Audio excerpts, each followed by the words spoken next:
podemos tener la Biblia en la casa, en el Salmo 23, bien bonita, sí. Pero Dios dice, no me interesa que la tengas en una tril, me interesa que te expongas a la luz. ¿Por qué? Porque la palabra tiene poder para sobreedificarnos. Cuando nosotros le hablamos a las gentes de Dios, tenemos dos opciones: o les echamos un rollote o les hablamos de la palabra. Cuando tú le hablas a las personas con la Biblia en la mano y realmente con un cargo por su alma, esto tiene impacto, ¿ok? ¿Por qué? Porque la palabra empieza a hacer su trabajo, empieza literalmente a desnudar a la persona y a presentarla tal como es delante de Dios, ¿ok?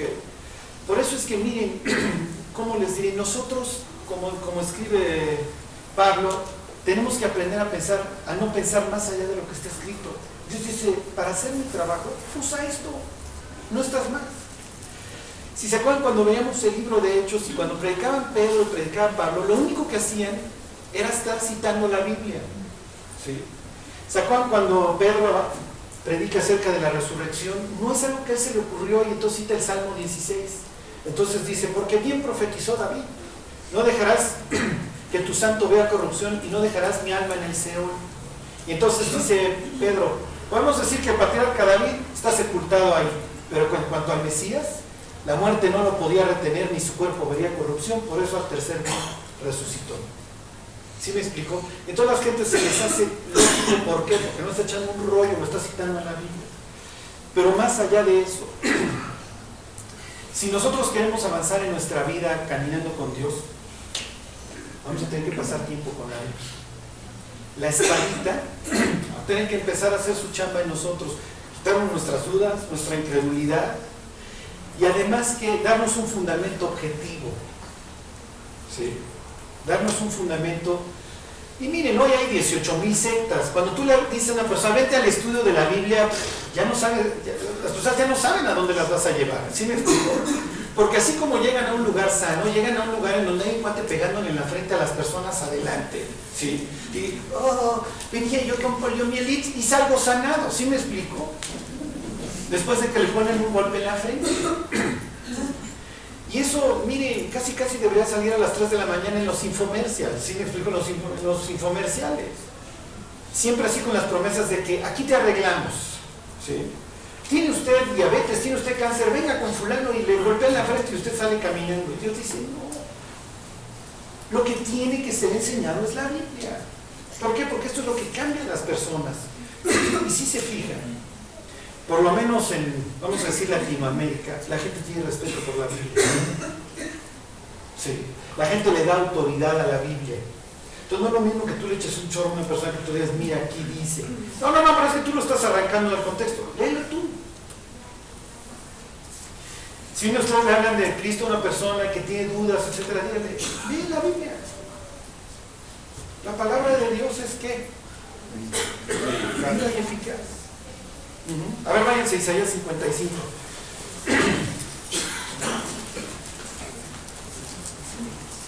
Y les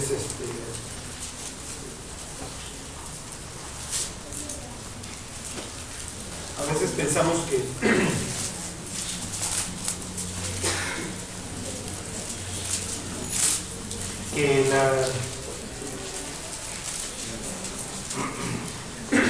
a veces pensamos que cuando tú le dices a alguien un versículo de la Biblia o le comentas algo, quizás que cayó,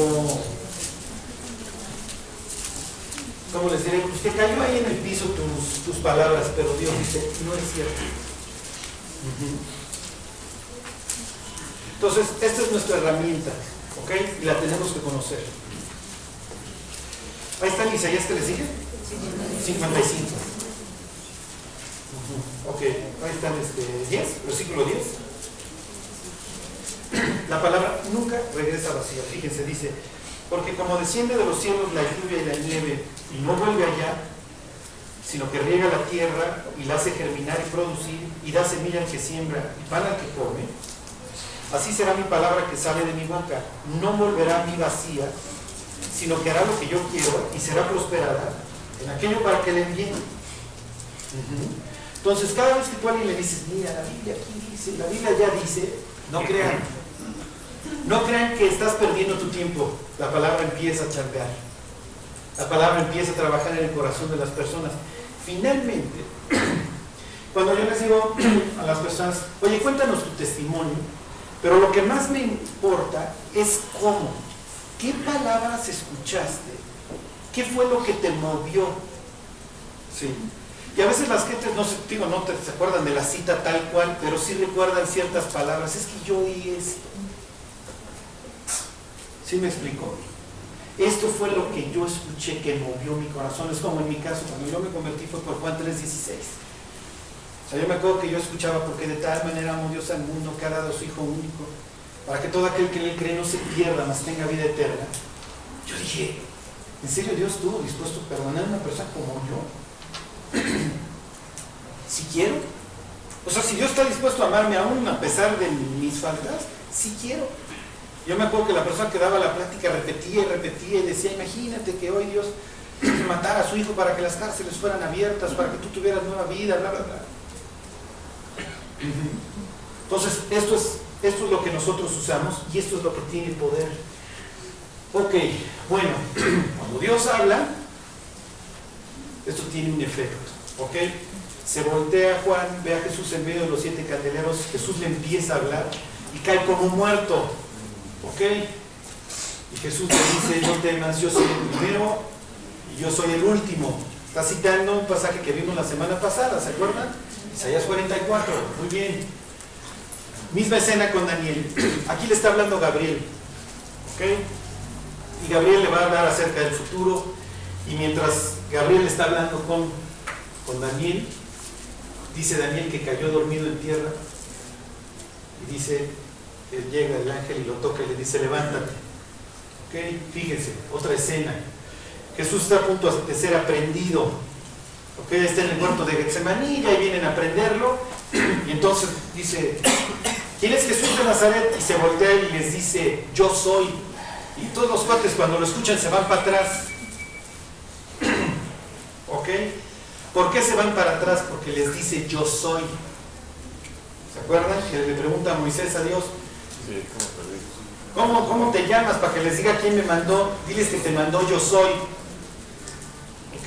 Entonces llega y les dice, oiga, yo soy. Hoy yo soy me envió. ¿Ok? Y cuando Jesús asume su parte de divinidad y les dice, yo soy, los cuales se van para atrás. Y entonces ya se levantan. Pedro saca la espada y Jesús le dice, tranquilo. ¿Ok? Ahorita pudiera yo traer una legión de ángeles y me defenderían. Pero no vine a que me defendieran, vengo a dar mi vida por la humanidad. Entonces tranquilo, Pedro. Pero todavía no caían los 20, ¿ok? Bueno, ok. Espero que lo que hoy vamos a ver acerca de lo de esto, de las llaves, traiga paz a nuestro corazón. Porque miren, yo no sé cómo fueron las generaciones pasadas, pero lo que sí sé es que nuestra generación se distingue por una cosa y es el estrés, ¿sí? El cortisol. O sea, esa sustancia que liberamos cuando estamos nerviosos. Y el cortisol es increíble porque fue hecho por Dios para que cuando te persiguiera la hiena o el león o el lobo salieras por patas, ¿ok? O cuando le cayera el árbol a tu amigo, tuviera la suficiente fuerza en el momento, ¿sí?, para poder levantar el árbol y sacar a tu pobre cuate con la pata allá abajo. Cuando una persona está nerviosa, pues le pasan muchas cosas, se pone pálido. ¿Por qué? Porque está escondiendo las venas, porque no sea que le vaya a dar un garroñazo al animal. Se le seca la boca. ¿Por qué? Porque está guardando el agua, porque quién sabe cuánto va a estar corriendo con las llenas detrás. ¿Sí me explico?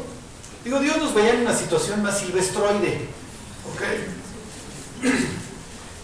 Hoy te habla tu jefe, te pones pálido y se te seca la boca, pero no hay ningún animal persiguiéndote. Y te dice que le tienes que mandar el informe dentro de las siguientes 3 horas. Y ahí estás detrás de la computadora destilando cortisol durante 3 horas. ¿Estás de acuerdo? Y te llega la notificación de Hacienda de que debes hasta la playera y de que va a venir, o lo que ustedes quieran. O sales a la calle en la noche y ahí sí te van a perseguir las hienas y armadas, ¿sí me explicó? O sea, todo el tiempo vivimos en un estrés espantoso. Somos, vamos a decirlo, la generación del estrés. Y la preocupación es lo que marca nuestra vida. Estas dos palabras juntas, y si. ¿Están de acuerdo? ¿Y qué va a pasar el día de mañana? ¿Y si no me alcanza? ¿Y si me enfermo? ¿Y si me muero? ¿Y si lo que ustedes quieran? Pero la cuestión no para ahí. Nuestro miedo, háganme cuenta que nuestro miedo es llevarle un plato con un timón a un perro. Satanás se alimenta de nuestro miedo. ¿Ok? Esto es mejor que, les digo, darle el churro al grifo, ¿eh? O sea, cuando tú tienes miedo, los demonios, te estás dando todo así el campo para destrozarte. Porque los demonios utilizan nuestros temores para que nuestro mundo, de ser así, se haga de este pelo. Y literalmente nuestro mundo se encoge. Y una persona con miedo, como les diré, muchas veces va a tener, como les diré, no va a ser útil para el reino, porque lo único que va a hacer es estarse cuidando. ¿Sí? Ok, Juan se voltea y ve a Jesús y Jesús le dice lo siguiente. Le dice Jesús, yo estuve muerto, yo soy el primero y el último, y le dice, y el que vivo y estuve muerto, ok, mas he aquí que vivo por los siglos de los siglos, amén, y tengo las llaves de la muerte y del infierno. ¿Qué le está diciendo Dios? Siempre que contamos los chistes del cielo dicen que Pedro tiene las llaves, ok, no, las tiene Jesús, ok. Jesús dice, yo tengo las llaves, tilín, tilín, tilín, ¿ok? Nada de lo que te vaya a pasar, dice Dios, está fuera de mi control. No nos vamos a morir un segundo más tarde, ni un segundo más temprano de lo que Dios quiera, que Dios tiene las llaves. ¿Sí? Yo me acuerdo una vez entrar a una escena donde un señor se había metido un balazo, se metió una 38 Super acá. Estaba debatiéndose entre la vida y la muerte. Y entonces entramos ahí con los peritos del MP, y entonces agarra con un lápiz la pistola, ahí en medio del charco de sangre, todo donde se había pegado el tiro este señor, y estaban los cartuchos ahí, en la cama. Y entonces dicen, no, hombre, este cuate ya se murió. Y le dice una persona, no lo diga, el señor está vivo. Y no se murió. Y no se murió. Perdió el 75% de su vista, pero no se murió ni aun con una 38 Super que le pasó y le salió por el otro lado. O sea, Dios dice, maestro, ¿te puedes meter una 45 por la boca? En ese instante hago que estornudes y que te lastimes la lengua, nada más, maestro. Sí. Si Dios quiere que vivas, vas a vivir.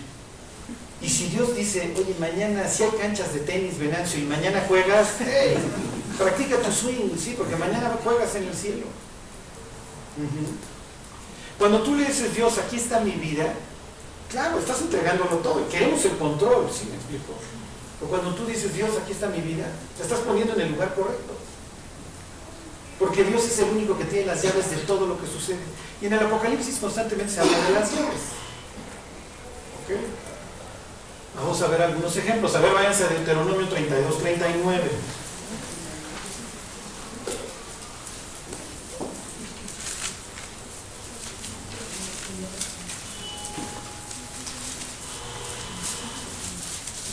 Oye, si Dios quiere que me muera, te tengo malas noticias. O buenas noticias, depende. Te vas a morir. Y si Dios quiere que vivas de los 100 años, no sé si sean buenas o malas, pero vas a vivir.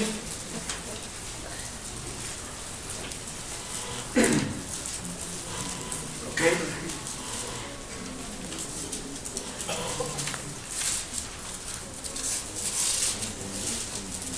Ok, ¿qué dice? Miren, este es un muy buen versículo para memorizar. ¿Sí? Yo hiero y yo sano.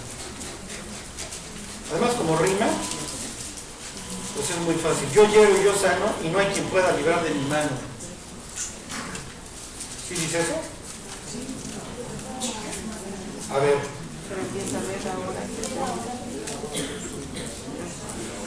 Ok, ahí está el nombre de Dios otra vez. Fíjense, dice, ved ahora que yo soy, y no hay dioses conmigo. Yo hago morir y yo hago vivir. Yo hiero y yo sano, y no hay quien pueda librar de mi mano. Ok. Otro ejemplo, a ver, vayan a Apocalipsis 9:6, fíjense. Tu fletarte, ok, es lo que está diciendo ahí en idioma de su tío Charlie la Biblia, ok. No se les va a olvidar 9:6, cuando se acuerdan de tu fletarte, ok, tu quedarte. Les pongo el contexto de este pasaje. La aflicción está a lo que da. La bestia ha iniciado su cacería, los demonios están pululando. ¿Okay? Dios tiene la llave también de que el abismo, ¿se acuerdan? Donde están guardados los demonios de aquel entonces. Los que se metieron con las chavas y que Dios dijo, te guardo. Capítulo 9 del Apocalipsis, desciende un ángel con la llave, Dios le dice, ve y abre la bovedita, y va a salir pues Nick Anastasia y Elliot, no Elliot Ness, ¿cómo se llamaba el otro? ¿Mande? Todos los mafiosos que tú quieras. Al Capone, ¿ok? Y salen los peores, y están pululando el planeta, hiriendo, ¿se acuerdan? Con su cara ahí humanoide y su pelo largo, su cola de escorpión, andan hiriendo a las personas como piquete de escorpión, pero no las matan. El mundo está viviendo un dolor inusitado.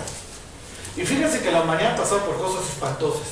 Jesús dice, habrá gran tribulación como no la ha habido desde la creación del mundo, ni la habrá. Y entonces, miren, si hoy el suicidio está a la orden del día, pues las gentes se van a estar tirando de todos lados y aventándose a las, ¿cómo se llama? A las ruedas del metro, lo que sea, y Dios le va a decir, no, tu flétate. Te lo fletas. ¿Y por qué permite Dios estas cosas? Para que la gente responda. Fíjense, dice versículo 6, y en aquellos días los hombres buscarán la muerte, pero no la hallarán, y ansiarán morir, pero la muerte irá de ellos. Y los hospitales van a estar llenos del cuate que se aventó de 15 pisos, que queda cuadrapléjico, pero tú flecate, mijito, ¿ok? Y se metió 7 puñaladas y casualmente no agarró ningún órgano. Tú flecate. Porque Jesús dice, yo tengo las llaves de la muerte. Si yo no quiero que te mueras, vas a andar como zombie pululando las calles, pero no te mueres. Y los hombres van a estar desfalleciendo por las cosas que vendrán, aterrorizados. Porque si hoy ya nos da miedo a veces los noticieros, Jesús dice, esto ni ha empezado, esto son primeras contracciones. La tribulación es el alumbramiento, lo que los ginecólogos llaman el momento de transición. ¿Okay? A ver, vayan a Lucas 21, 25. Y fíjense esta palabra que usa Lucas, la estaba yo buscando ahí en el texto griego, es la única vez que se usa en toda la Biblia. Y en el diccionario dice es quedarse sin aliento, desmayar. Y eso es lo que la humanidad va a estar haciendo durante 3 años y medio. Simple y sencillamente despertarse con pánico y acostarse con pánico.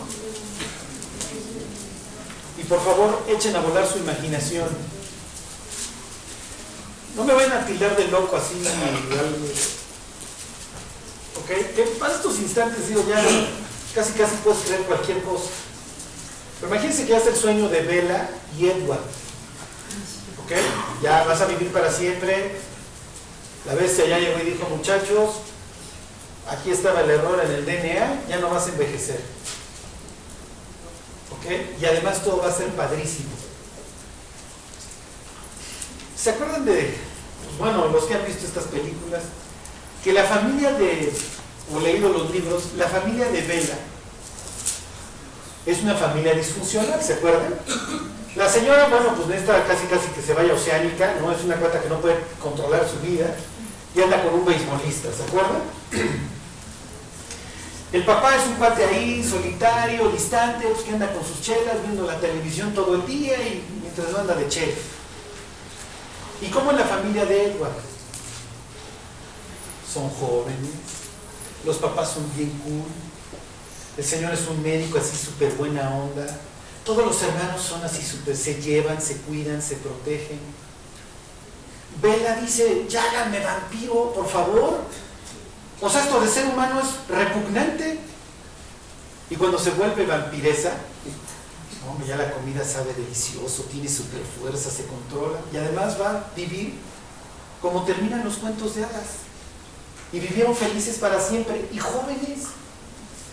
Chavas, ¿a poco no les gustaría Robert Pattinson para el resto de la eternidad, así de jovencito? ¿O no? ¿Cuántos, a poco no les gustaría, cómo se llama? Christiansen, ¿cómo se llama? La actriz, bueno, a verla para toda la eternidad, con su sonrisa así deslumbrante. Jamás celulitis, jamás chaparreras, nunca tiene mal humor. Obviamente estas no existen, ¿sí me explicó? Vive con ellas. A mí se me acabó la luna de miel por ahí de los 15 días, ¿no? O sea, dije, no, es broma. Mi mujer, ella cree que seguimos de luna de miel, no se ha dado cuenta que ya pasaron algunos años. Esto es así como, imagínense cuando una persona vive en una familia disfuncional y a los 12, 13 años lee esto. ¿Qué es lo que quiere? No, pues quiero ser Robert Pattinson y brillar cuando me da el sol y ser inmortal. Es lo que el diablo va a llegar a ofrecer. Entonces echen a volar la imaginación, ya tienes parte de gentes que ya alcanzaron, ya le pegaron al medicamento, lo lograron.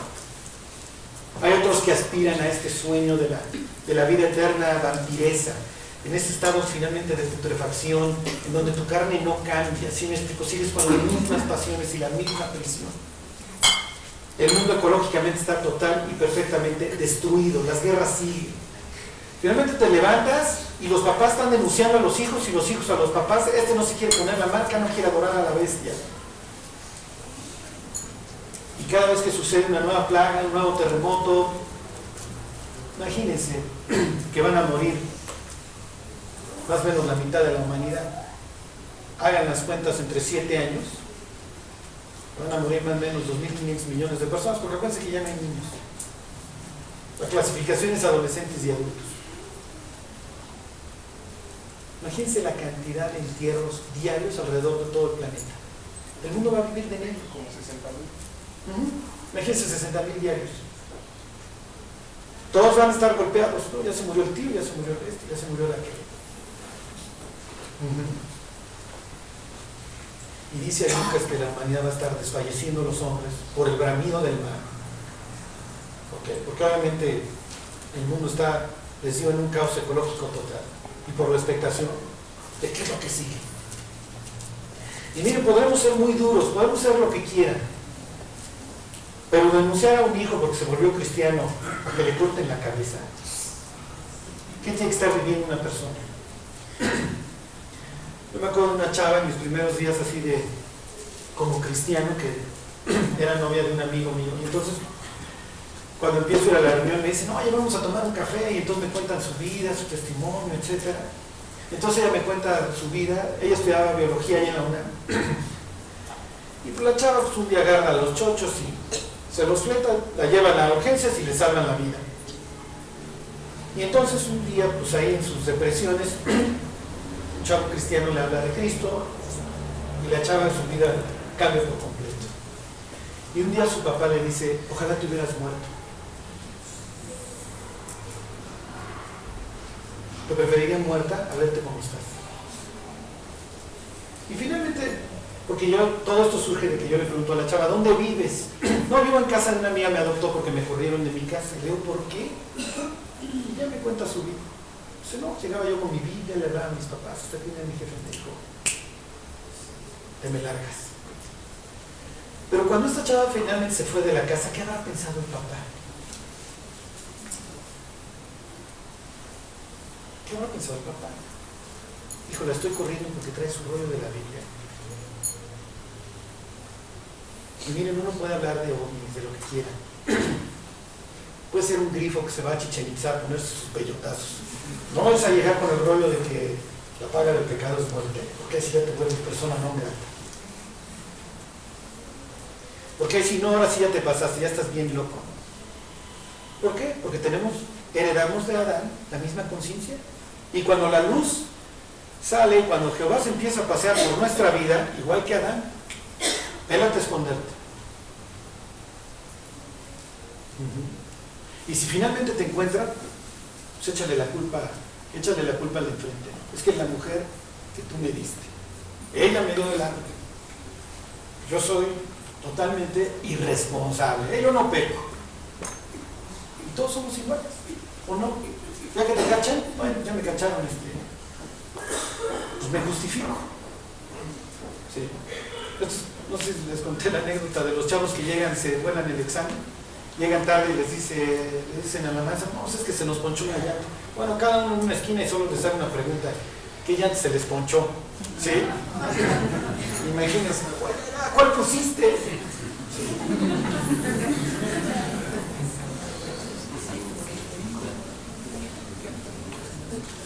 Bueno, ahí está 21-25 de Lucas.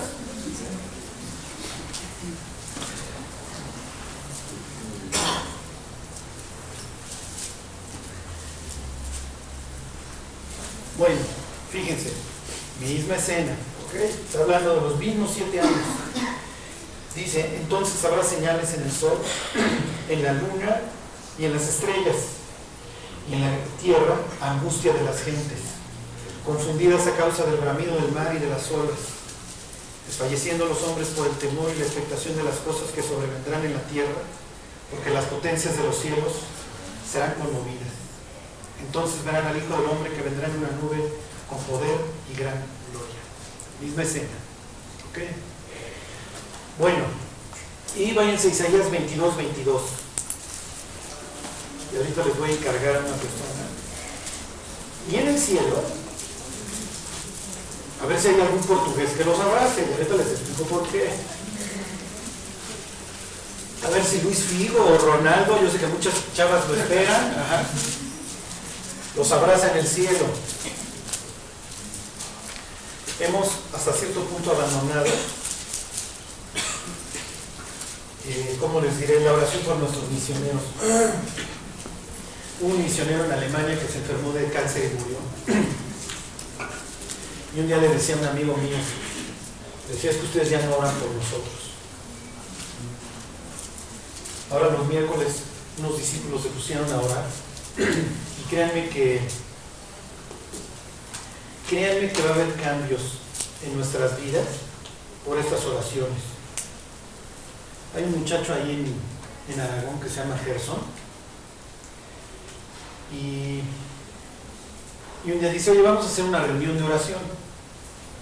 Entonces yo le digo, excelente. Entonces dice, nos vamos a reunir los viernes y los lunes a orar. Entonces le digo, mira, el cristianismo no funciona hasta que las gentes se ponen a orar. Porque aunque ustedes no lo crean, todos somos producto de oración, porque todos andamos perdidos por la vida. Y cuando tú empiezas a orar por alguien, ¿sí?, las cosas empiezan a cambiar. Y no dejas de estar pensando en la persona que te habló de Cristo, o en el versículo ese que penetró hasta los tuétanos, ¿sí?, y empiezas a meditar. ¿Por qué? Porque está la oración y Dios te está convenciendo. Y entonces yo le digo, mira, como ustedes van a empezar a mover el reino, porque esto es lo que mueve el reino de Dios, ¿ok? Finalmente esto es lo que Jesús vino a instaurar, el reino de Dios, que arrancara, que el reino de Dios fuera como la levadura en la harina que se empieza a extender. Dije, bueno, el diablo no va a esconder la cola y va a decir, ay, qué padre, ya se pusieron a orar, los va a atacar con todo. Se reúnen a orar el viernes y ahí están todos felices, y les dije, miren, si les viene una prueba, no se preocupen, sigan orando. Y el lunes hay una muchacha que se llama Mariana, que va a la reunión de oración, va camino a la reunión de oración y llegan dos tipos armados. Y esta chava pues pensó lo peor, gracias a Dios le quitaron sus pertenencias y la dejaron ir. Y entonces llega la chava a la reunión de oración chillando. Y entonces ella dice, oigan, Charlie dijo que iba a pasar esto, y sí, la neta, yo no quiero orar, ¿no? Y entonces sacaron fuerzas de debilidad, como dice la Biblia, y dijeron, el diablo ya nos peló los dientes, no importa, vamos a seguir orando. Y entonces ellos han seguido orando. Y lo que les quiero decir es que Dios abre las puertas y las mantiene abiertas. ¿Cómo les diré? Cuando Él quiere, porque Él tiene las llaves. Y ahorita les digo a qué me refiero puertas. ¿Ok? Ahorita que mencionemos esto de la llave de David, porque le va a hacer mención en cuanto a las llaves del Apocalipsis. Pero lo que yo les quiero decir es que cuando Dios nos abre una puerta, nos la abre porque oramos. Y si la va a mantener abierta, aunque tengamos poca fuerza, es porque oramos. Y si hay gentes que tú amas y que tú dices, es que yo sé que nunca se va a convertir, pues ve todo esto como un rollo, como una fantasía, ora. La oración eficaz del justo puede mucho. Pero a veces oramos en una incredulidad terrible. Y llegamos como este señor que llega con Jesús, pues si puedes, ayúdalo. Y Jesús se voltea y le dice, si puedes, ¿puedes creer, maestro? Porque así como el diablo se alimenta de nuestros temores, Dios se alimenta, no que se alimente, pero Dios se goza con nuestra confianza en Él. Y cuando tú te confías en Dios, tú vas a estar orando, porque sabes que tus palabras no están cayendo en oídos huecos. Y hay veces que Dios va a decir no, o Dios va a decir sí, pero espérate. Y habrá otras veces que Dios diga sí en este instante. Órale. Lo tenemos que orar. ¿Ok? A ver, yo ahorita les sigo diciendo esto. Dice,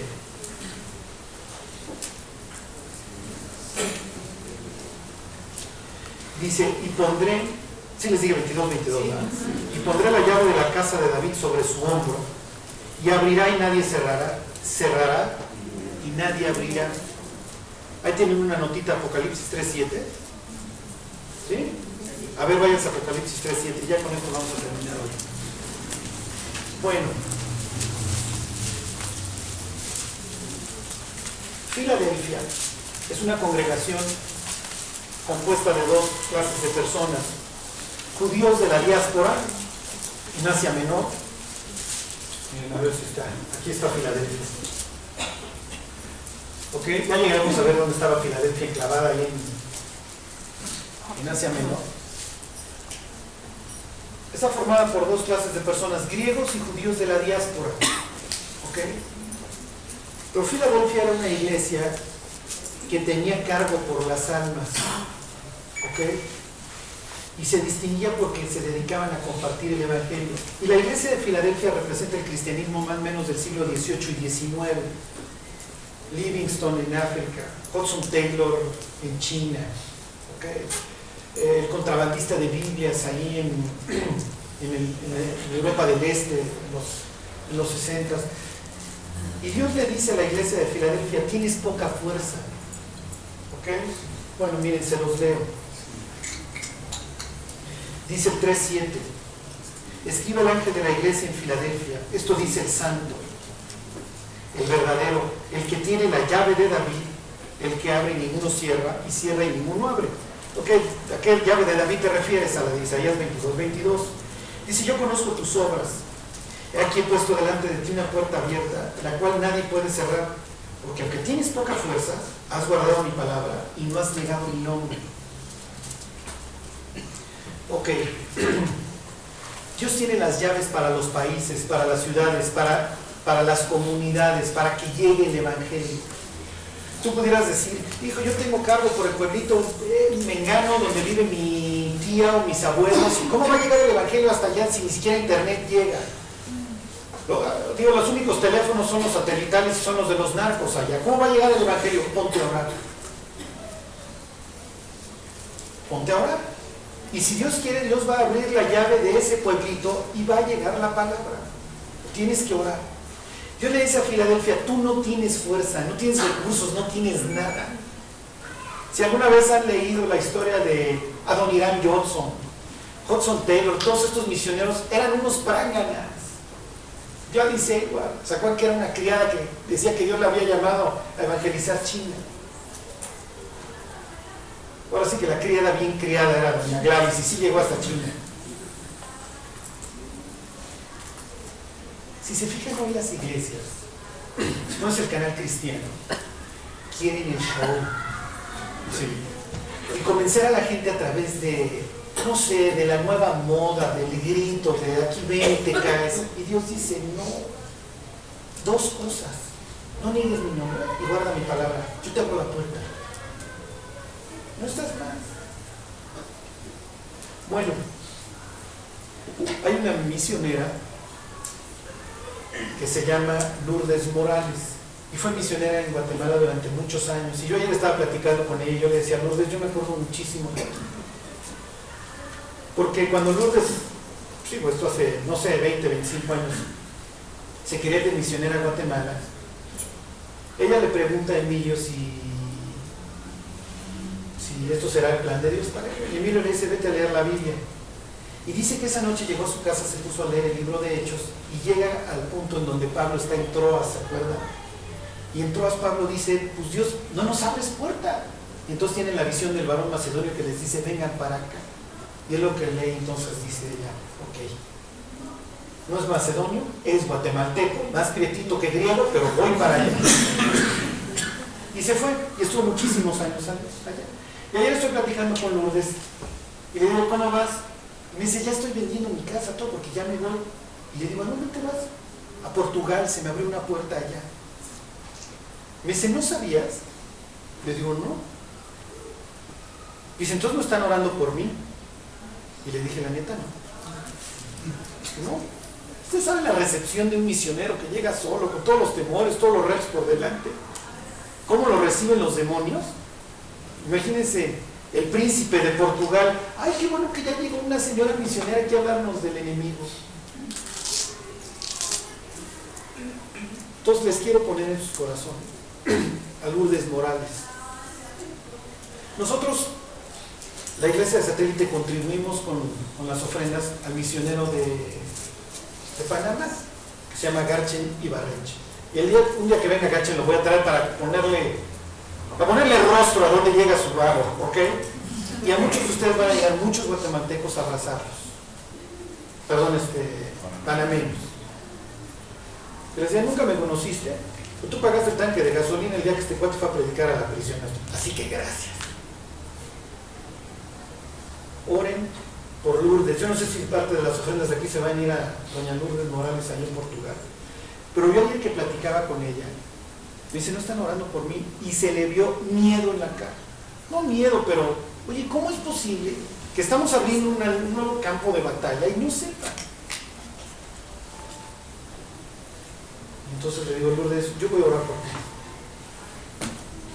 Y ahorita que estaba yo preparando el estudio y todo así, repasándolo, y leía yo la llave de David, yo le decía ayer a Lourdes: Lourdes, a mí tu testimonio, cuando tú dijiste eso del varón macedonio, yo lo tengo grabado en mi corazón, y eso lo escuché hace 17 años. Cada vez que yo tengo una bronca, Lourdes, yo voy a la Biblia y ando buscando ahí que Dios me dé una palabra, así algo que llegue así oportuno, como a ti te llegó eso. Y entonces la chava sonríe como diciendo: sí, es cierto, Dios me llamó, ¿verdad? Imagínense estar en un país en donde no sabes el idioma. Hijo, se convirtieron 5 o 7 personas que ahí van, ya te llegó uno crudo. ¡Uf, Dios, ¿qué hago aquí? ¿Y si se olvidan de mí? ¿Y si no crece? ¿Y si me enfermo, si me muero? ¿Y si? Ahí es donde las oraciones de los creyentes le tienen que llegar a Dios como un incienso. Bueno, es decir, que terminamos, pero una última, para que ustedes vean dónde llega su oración. A ver, váyanse a Apocalipsis 7.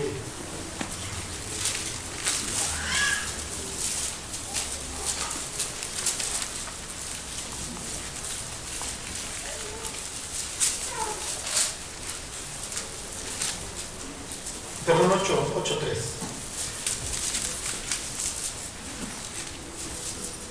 Les digo más o menos cómo, porque esto es puro Antiguo Testamento, ¿ok?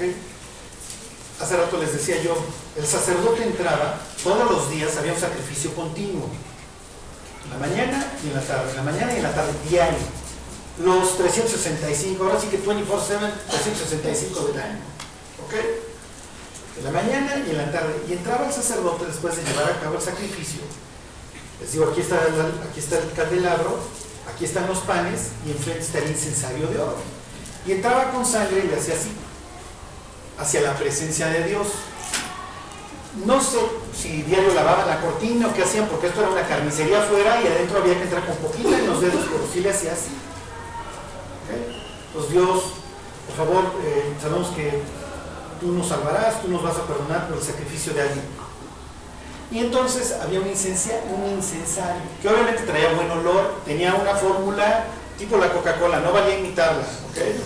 Nadab abrió unos hijos de Aarón por andar experimentando un nuevo perfumito, se murieron, ¿ok? Entonces tiene ahí su incienso. ¿Qué simboliza el incienso? ¿Lo habrá entendido Moisés en aquel entonces? ¿Quién sabe? Pero aquí Juan nos lo explica. Fíjense que Dios le dice a Moisés, copia el modelo, porque hay tal cual un templo en el cielo, ¿okay?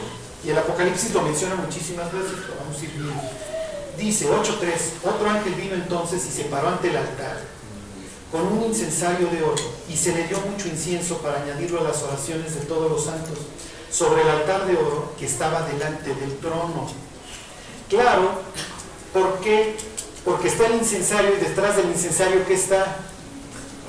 ¿Mande? La presencia de Dios, Shekinah, ¿ok? Entonces el sacerdote no entraba hasta ahí más que una vez al año, ¿ok? El día de la expresión, pero llega y entonces pone el incienso, y cuando le llega el incienso a Dios, es el modelo, hay uno delante de él en el cielo, ya está el incensario, llega este ángel, entonces agarra carbón del altar, pone ahí en el incensario y sube, y entonces a la nariz de Dios tiene nariz, sí tiene nariz, tiene olfato, sube y le agrada el olor. Muchos olores en el Apocalipsis que llegan a Dios, ya veremos uno muy pronto. Pero uno de los olores que están subiendo delante de Dios, ¿qué es? Cada vez que tú oras y que tú derramas tu corazón frente a Dios, Dios sonríe. Y quizás le estás pidiendo una bazooka para matar a tu vecino. Dios sonríe, te va a decir que no, que estás loco, que mejor te cambie y te da un temperamento más tranquilito. ¿Ok? Pero se goza escuchando. Ora, oren. No tiene nada que pedir. No surfean en el internet viendo qué van a comprar. Ya estará Dios y les da. Además, cuando empezamos a orar, dejamos de pedir por sandeces. Yo le llevo a Dios pidiendo muchos años por un nuevo swing de golf. No me lo ha dado, sigo siendo igual de torpe. Ajá. Pero me ha dado muchas otras cosas más importantes. Porque cada vez que tú oras, sube el incienso al trono de Dios y Dios se goza. Entonces, oren. Y les encargo a Lourdes Morales y que el día de mañana en el cielo pueda llegar un portugués y decirte gracias. Gracias porque mandaron a esta persona, la sostuvieron. Y fue la que un día en la calle me compartió un folleto y estoy en el cielo. Y va a ir a una Europa, ¿sí? Que hace 3 siglos, ¿sí? Pululaba, no en Portugal, pero va a ir a una Europa que hoy espiritualmente, que hace siglos el cristianismo era lo normal. Hoy es un sitio total y perfectamente muerto. Aunque lo que son España, Francia y Portugal siempre han sido países durísimos contra la Biblia. O sea, si esos 3 países no han querido saber de algún libro, ha sido de la Biblia. Entonces, irte a meterle hacia las fauces del diablo requiere las oraciones de los santos y decirle: Dios, tú tienes la llave de David, no le vayas a cerrar la puerta a Dios, al contrario, ábresela y que vengan las almas por multitudes. Bueno, vamos a terminar. ¿Tú querías decir algo, Vera? Sí, mira, me está pidiendo a Asunción que si podemos orar por ella. Nada no operar la vesícula, pero aparte necesitan los donadores. ¿Los donadores de sangre? Bueno, Asunción es nuestra maestra de los niños. Apoyo, Carlos, para los domingos. ¿Mande? Apoyo también para los domingos con los niños. Ok. Bueno, sí, si hay alguna mamá voluntaria. Ok, sí, que nos ayude con los niños, con la siguiente generación. Bueno, pues vamos a terminar orando, ¿sí? Que no sea la última oración del domingo, por favor. Ajá, sí, Demetrio. Pues también ahorita me venía a la cabeza, ¿no? Qué importante es todo esto. Y pues yo les quiero pedir que pues echen al hombro también al reclusorio sur. Es importante. Como dices, el demonio nos enseña los dientes todos los días. Es importante. Por favor, decimos esto. Sí. Aunque ustedes no lo crean, esta reunión es producto del reclusorio sur. Yo sé que muchos deberían estar ahí guardados, pero bueno, gracias a Dios nos reunimos en libertad. Pero es producto del reclu. Sí. Ahí Dios abrió la puerta y de ahí han venido otros. Entonces también para que se acuerden, cualquier día te cambian el funcionario que ve con malos ojos al cristianismo y adiós Biblias y adiós todo. Sí. Que Dios nos dé gracia frente a las autoridades y que esto pueda seguir. Bueno, pues vamos a orar y nos vamos. Dios, te queremos dar gracias porque nos escuchas, Dios. Porque nuestras palabras nunca caen en oídos huecos. Enséñanos, Dios, a orar y por qué pedir. Enséñanos, Dios, a descansar en ti y a recordar que tú tienes control de todas las cosas. Y Dios, te queremos hoy pedir mucho por Asunción, que la bendigas, Dios, que tú guardes de su salud y la cuides. Y Dios, que ella te pueda seguir sirviendo aquí con la siguiente generación, Dios, porque queremos una generación que sea feliz y que pueda caminar con Dios. Te pedimos mucho por Lourdes, Dios. En primer lugar, Dios, para que no la olvidemos. Recuérdanosla, Dios. Tráela a nuestra mente. Y Dios bendice el país de Portugal. Que la gente ahí te pueda conocer, que tu evangelio corra, Dios, que las gentes se puedan volver de sus pecados. Guárdanos, Dios, y te pedimos por las personas que amamos y que todavía no te conocen, para que tú los convenzas de que necesitan volverse a ti. Te agradecemos todo esto, Dios, en el nombre de Jesús. Amén. Bueno, vamos.